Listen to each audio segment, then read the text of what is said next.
Hello everybody, I am at Entracte Audio in Markham, Ontario. It's George Slater there, that's the owner of Entracte Audio. I brought Walt Stagner on my left. He's from TLP Audio in Chicago, Illinois. And Walt have listened to my 8.2 system 2 days ago, and he have now just heard the 6.2S system that George set up. And we're going to go through the similarity, the difference, and why are we keep doing it. Because if they are not excited, I am.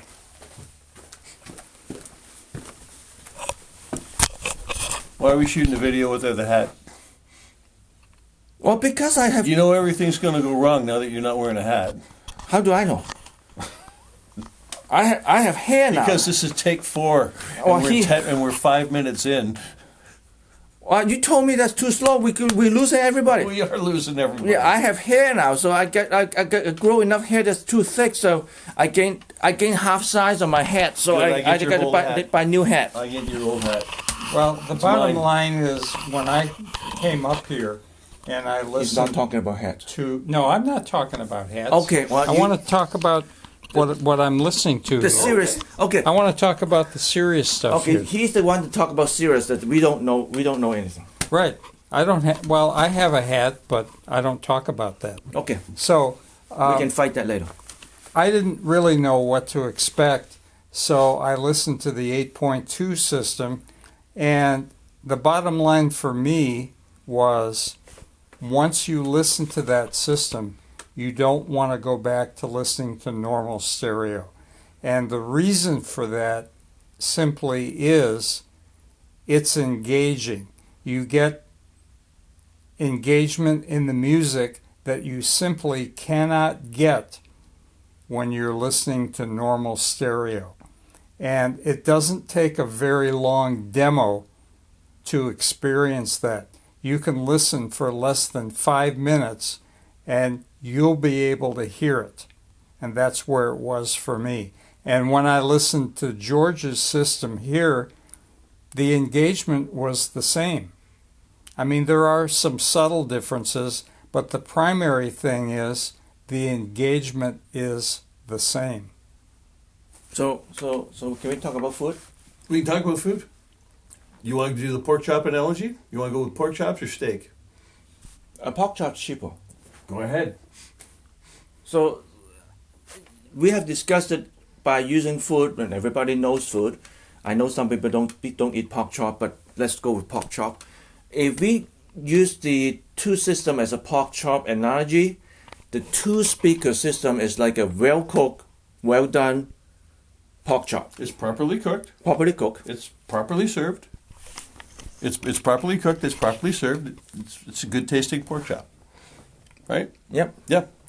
When you go with the 6-speaker 2-channel system or the 8-speaker 2-channel system, you get now what you have is you have a pork chop that is properly cooked, properly seasoned. However, now you can smell it. It's juicier. It's on a nicer plate. There's a nice ambience in the restaurant. And I know that some people say, well, no, it's okay. I'm just going to go to Chuck's Roadhouse and get the food. But no, there's something about the experience. There's something about the additive experience that draws you more in. And what I feel like when I'm listening to music is now I'm not listening to just what's in the music. I'm listening to why the music was composed. I'm hearing the intent. I'm hearing the emotion, and I'm feeling that it's an experience as opposed to just me listening to a track. Well, in video, for example, this is the new thing with the expensive TVs. A lot of the expensive OLED and LED TVs is they're talking about something called the director's intent. Yeah. Okay? So I think what we're talking about here perhaps is not the engineer's intent, but maybe the musician's intent. This is the experience, and if you went to hear whoever this was live with the 6.2 or the 8.2, you're going to get that. You're not going to get that with the stereo.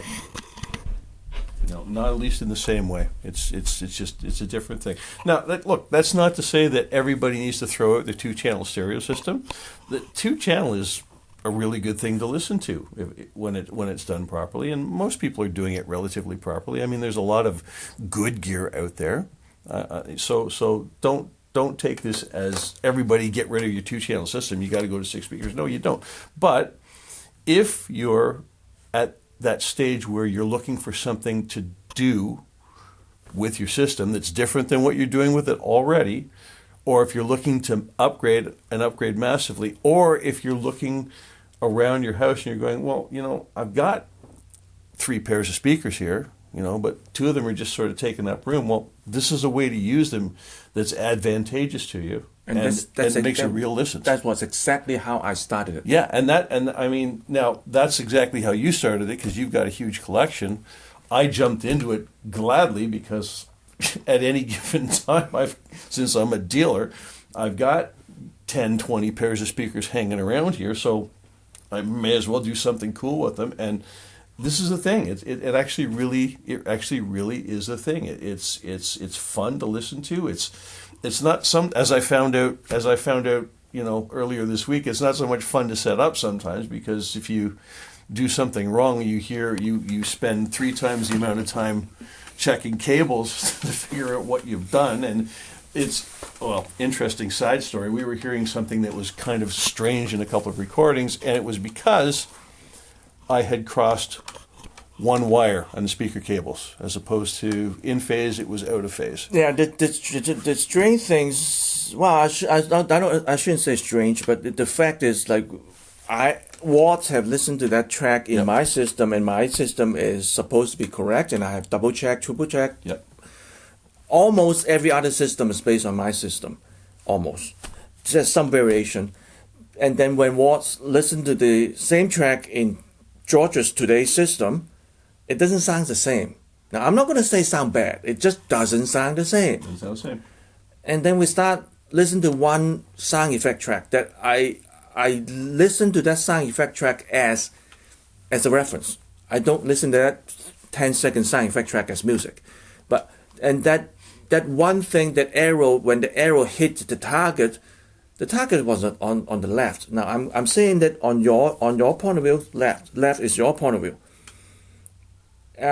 We just keep checking about, is it left and right, reverse? No, not really, because other musics are kind of right. Then we check more and more and more. Now this is the polarity, not left and right.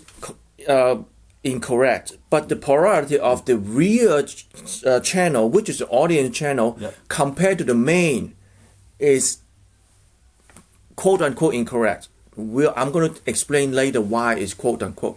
It's incorrect, and as soon as you put it right, then everything sounds like my system in terms of placement. Am I right so far? So far. Okay. Now I'm going back to why I say quote unquote incorrect. In my system, I have 4 pairs of speakers, 8 individual speakers. The front 2, these are the front 2, are in phase together. Using the main pair as a reference, the speaker at the front rear stage and the front stage are the same in terms of polarity. The side channel that I have, and also the 2 pairs of speakers, the audience pair behind me, are out of phase compared to the main. But in George's system, it's different. I am going to let George explain it, so I'm not going to make that mistake. Yep. What is correct for his system is different than my system. Yeah, and this is the cool thing about this. When you start, now it's the cool thing, it's the complicated thing, right? Because you can craft the system to your room and your preferences, and it's, who doesn't like preferences, right? Anyway, in my system, I've only got 6 speakers going on. I had another system in the smaller room with 8, which was really cool, but I haven't done that today. Up here at the front, we've got the main speakers in phase, and then we've got the front rear speakers out of phase with the main speakers, and we also have the rear ambient speakers that are back by the camera. You can't see them. they are also out of phase with the main speaker. So I actually run 4 speakers out of phase. In my case, in this room with these speakers, it's because I get, when I run both those pairs of speakers out of phase with, as opposed to the main speakers, I get a better fill-in from left to right, especially with vocals and orchestral things. I can hear instruments filled in better. And I found that when I tried to run the front 2 pairs in the same phase, I was getting a conflict in the treble and a conflict in the upper mids in terms of the frequencies clashing. They didn't seem coherent, and that's probably a stupid word to use, but I don't know what the right word is. They just didn't seem. It seemed like there was a conflict. Now that experience also explains some of the comments in the previous related video in this topic. There were always 1 or 2 comments and asking, would the high frequency cancel each other and things like that. Yeah. And I always have told you that try it. There's no point to concern about all the math without trying it, because going into the math, that means you're going to measure it, you're going to measure this, you're going to measure that, you're going to put the microphone to measure the frequency and what frequency you're going to reference to. It will take you a lot more work than just try it. Now, in terms of George, he tried it, doesn't work, flip the phase, works. Yep. Well, as long as you flip all the phase at the same time. Well, flip the correct phase, okay? Again, the correct phase in this room is not necessarily the correct phase in another room. Yeah. So you got to prepare to try. And it could have to do with the room. It could have to do with speakers. Yeah. It could have to do with the way you like to hear it. Yep. And that's why when I'm making the preamp for all these multi-speaker things, individual pair will have the phase switch, so you can change the polarity, just flip the switch instead of like changing the actual speaker wire. Yep. A lot more convenience to do. Now, you don't have to buy my preamp to do all that. So you can actually just somehow hook it up, and we do make an adapter to make it easier for you to control. But so the admission fee, Walt has asked what is the admission fee. We have discussed it. It all depends on how far you want to go, how far you want to spend right now. And how much gear you've already got. Well, let's assuming that you only have a basic amp and 2 speaker. First of all, you do not have to replace them. Well, that's a good thing. Can I get you agree with that? Yeah, that's absolutely. a good thing. So we are not trying to sell you brand new gear.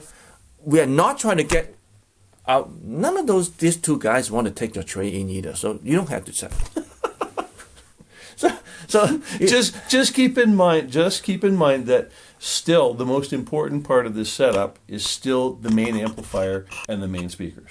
yes, so you can actually consider your existing amp and the speaker the most important things, and the other add-on speaker as a bonus. Yep. So what is the minimum thing that they're going to need to make this work? If we say minimum, correct me if I'm wrong. I started at 2 pairs of speaker at the front. I get some improvement, noticeable improvement. Am I right so far? Yeah, 2 pairs of speakers At the front. and 2 amplifiers. 2 amplifiers, yes. It has to be. Each speaker has its own amp. Yeah. And each amplifier has to have a way of controlling the volume. Yes. Yeah. So think of it as every single amp is like an integrated amp. Yep. Or receiver. Yep. And if you've got a high-end system and you've got a couple of integrated amplifiers sitting around, like even a home theater receiver, right? Yep. Perfect. The front stage back speakers and the ambient speakers, they play a role.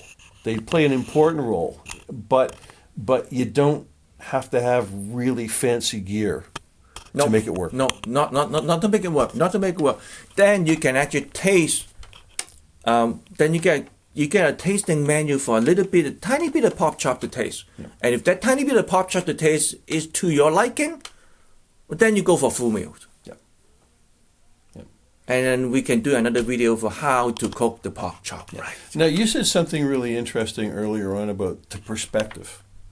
How you're experiencing the space and the perspective. I think that's important that you talk about this, because I've been living with this system for months. Angela-Gilbert's been living with their system for months. This is like you're 48 hours in. Right. Yeah. And so I heard the 8.2 system, and then what I was surprised here almost immediately is your system sounded different. Yep. And you've already explained why that was. Well, how I screwed up the Well, connecting. Yeah. Let's call it what it is. Okay. But But we learned something from your screw up. yeah. We did. That's the most important thing. It doesn't matter how screw up, as long as you learn something. Yeah. So, and in fact, I think both of you actually said, that shouldn't make any difference. It made all the difference in the we did. world. Because one of the things that you hear with this is you hear the location, how the instruments are placed in the musical image. And once you hear that, you never want to go back to just listening to stereo. Doesn't mean there's anything wrong with your stereo, my stereo, anybody's stereo. It just means you're not getting the full pork chop meal. That's what that really is. And I've gone to trade shows for the past couple of years, and I always come back from the trade shows and I'm disappointed because there's nothing new. It's just repackaging the same old stuff. This is something that, to my way of thinking and to my ears, it's really quite revolutionary. Because if you haven't heard this before, once again, you don't know what a system is capable of doing. And now that I've heard this, my ears have kind of been awakened to what's possible, and I want that too. But we all have to start someplace. So, and now we know what the minimum that we need to get going on this. Now I'm going to add this on every single video. I said it. There is no DSP. There is no new technology. Therefore, it won't go absolute. It will not go obsolete. And all you need is a standard stereo equipment. I mean, 2 channels stereo. You can look at that. That is 1977 Sony receiver.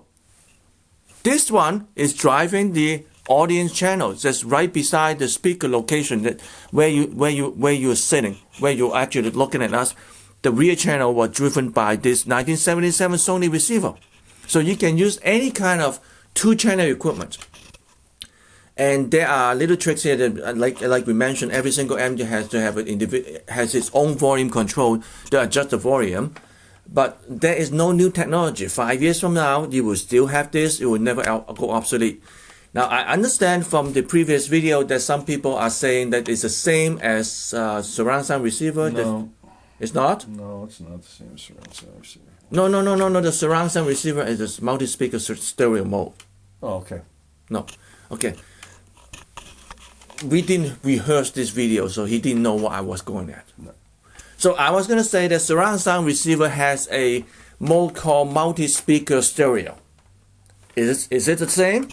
Oh yeah, it's the same. But how long is the surround sound receiver going to last? George has one that doesn't last for my 5 years. Well, I mean, my first. Now let me finish on this one now. Okay. Okay.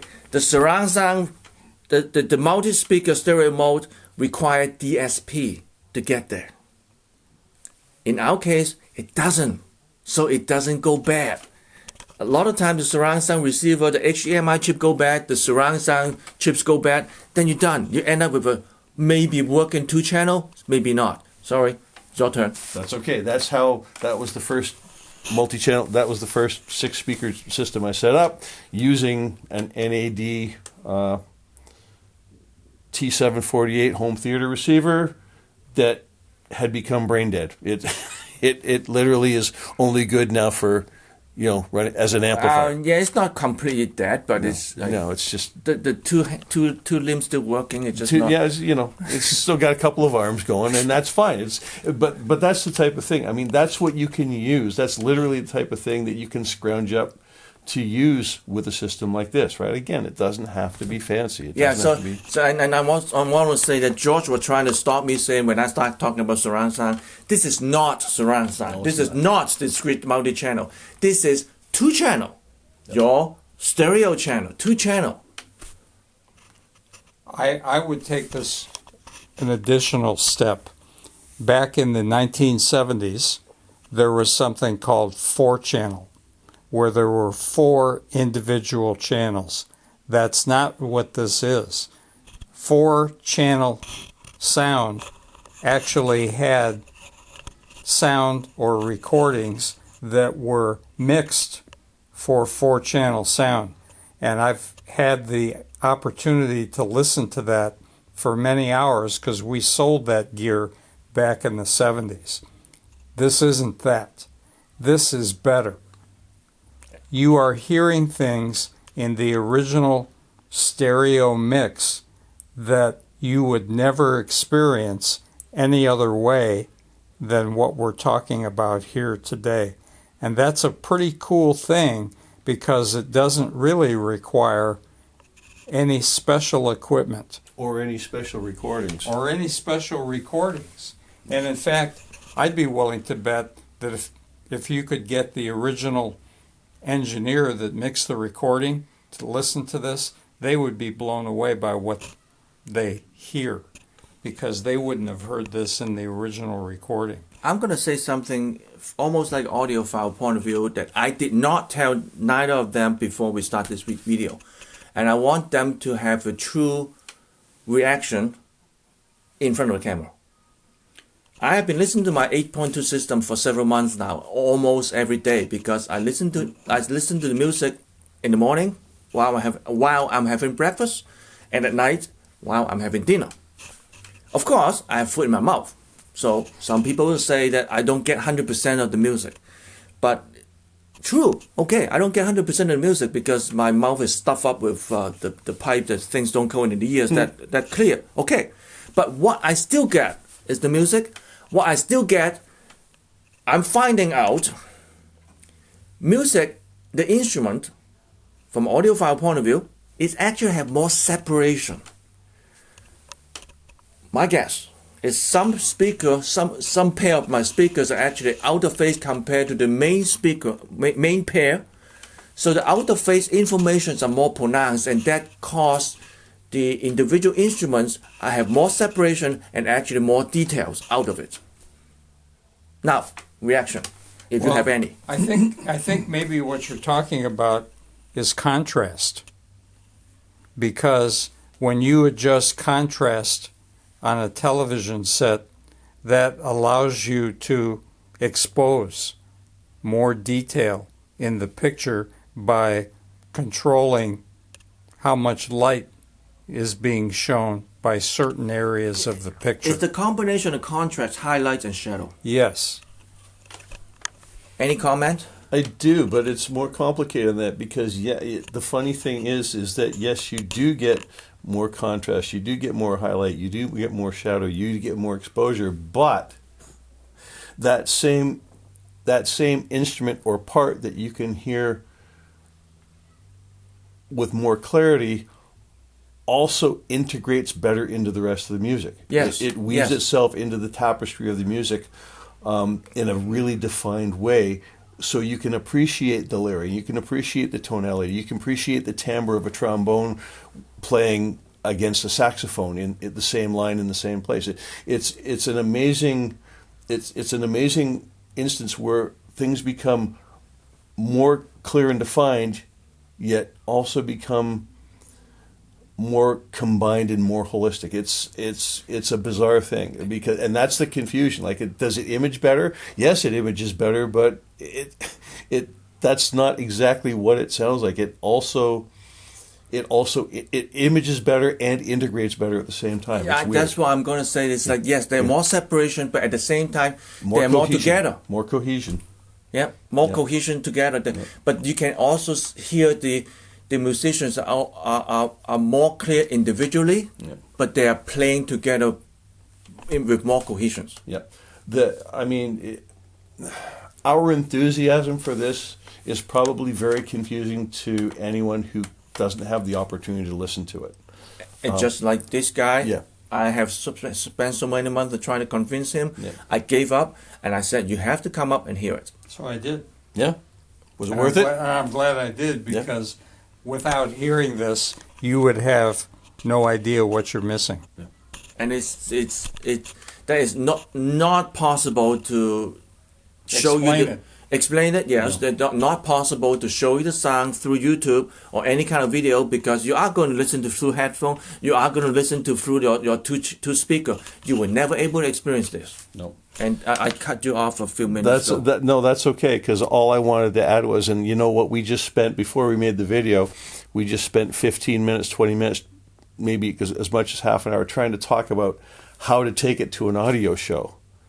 And you could take it to an audio show. The problem is, the way the speakers are placed, unless you only allow two people in the room at the same time and make them sit down in a certain place and listen to it, you're always going to have somebody walking in front of a speaker in a place where it's critical for you to be able to hear that speaker. So as much as I'd love to try and take it, I'm thinking about it. You didn't say no, I didn't say no, but yet. you didn't say yes. It's going to be. I don't know how you do it and make it work, because, if you think it's critical to set up two speakers properly, well, think about how critical then it must be to set up 6 speakers properly.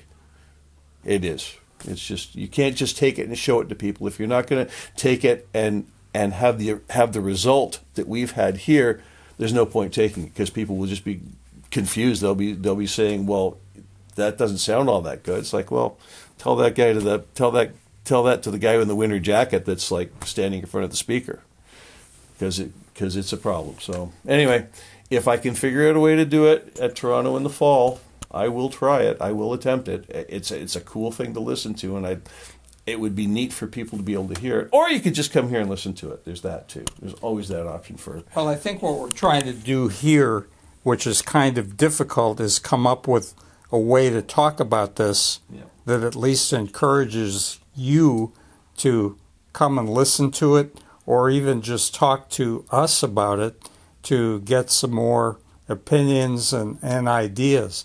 But the bottom line is, you really need to hear this for yourself. You can get all kinds of opinions from us, but 5 minutes you can decide yes or no yourself. And that's all it takes, really, is 5 minutes. So it takes you longer to get here. yeah. Took me a long time to get here, so I gotta convince you. I gotta use food to con you over. well, that's right. Well, there was the encouragement to come in the first place, and then there was the actual trip. Well, that's right. All right, are we done? I think I'm we're done. done for now. Yeah, that's way too long already. It's probably 30 minutes. Yep. Okay, it's your turn to hold the microphone. So until next time, bye. I'm getting that hat. That's my hair. I'm getting it. Get it?